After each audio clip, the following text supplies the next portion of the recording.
So today, guys, we're talking about letting go and perhaps moving forward even through the amplification of love.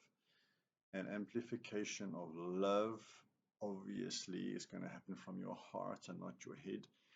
Our heads, remember, are often where our stories are and where the ego lies, where we are in a dynamic of not having our story play out the way we wanted our story to play out, right? So we are therefore disappointed.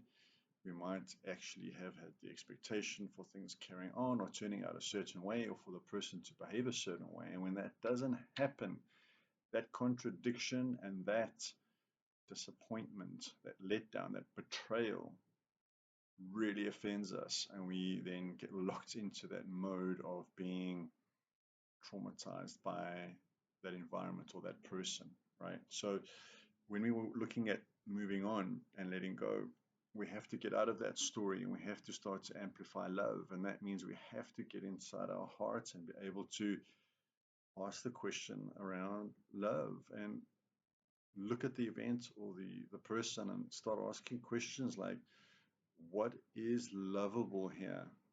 Right? Because this is easy to hate. This person's so easy to just be really upset about because they've disappointed and hurt me so much.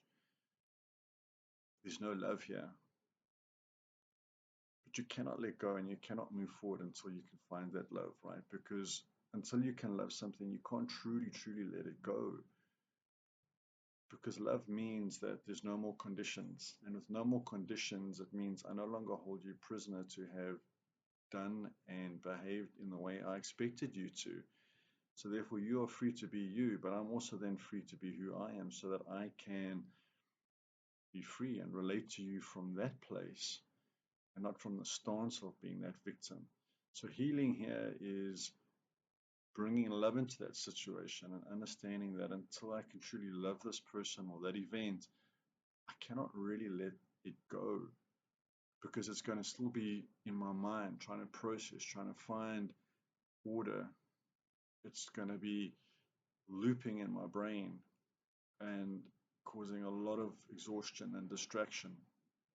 And these things take time.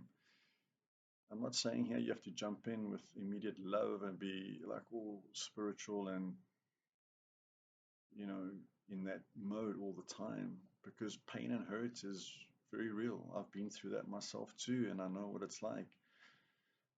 Uh, you know, I mean, I remember when my late wife died, and you know, that was a good long process for me to get out of that story, right, of being left, you know, abandoned by her death, but being able to turn it around into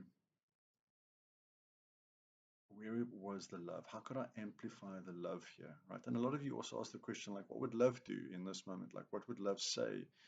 And that's a good question to ask too. So when I could find the love for Alicia's passing, in other words, I could start to see how I am in a position of also being granted certain gifts through that experience and teachings and learnings. Right, I start to help my mind start to see the other side of the coin. And with perspective, I start to rise above the experience and I start to see it in 360 degrees. I start to see every side of it, not just the pain or the loss.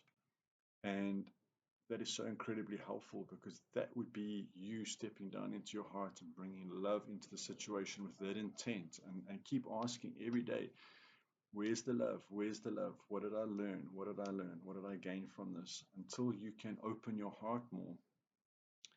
Because once that heart's open, you start to communicate from your heart, and whatever you say from your heart generally gets heard from the other person's heart too, because that's our most authentic place. When we're in our heads and we're projecting that story, it complicates things.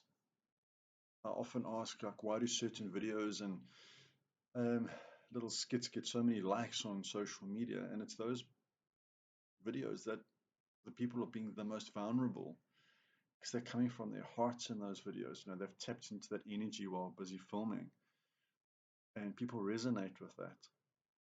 And we all, as a collective, understand love, and we help ourselves get there more by looking at our current pain, the person or the event, start asking that question, how can I amplify love here, and start to shift this and allow the experience a place in my heart as just that, as an experience, and not to keep trying to throw it out my heart by denying it ever happened, or trying to reject it, or trying to forget it, or trying to distract myself from it, but allowing it.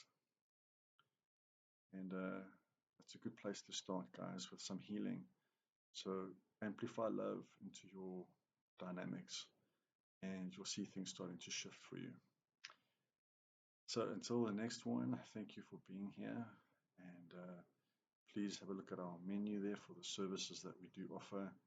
We'd love to help you amplify love in your life where and ever we can. And until the next one, take care.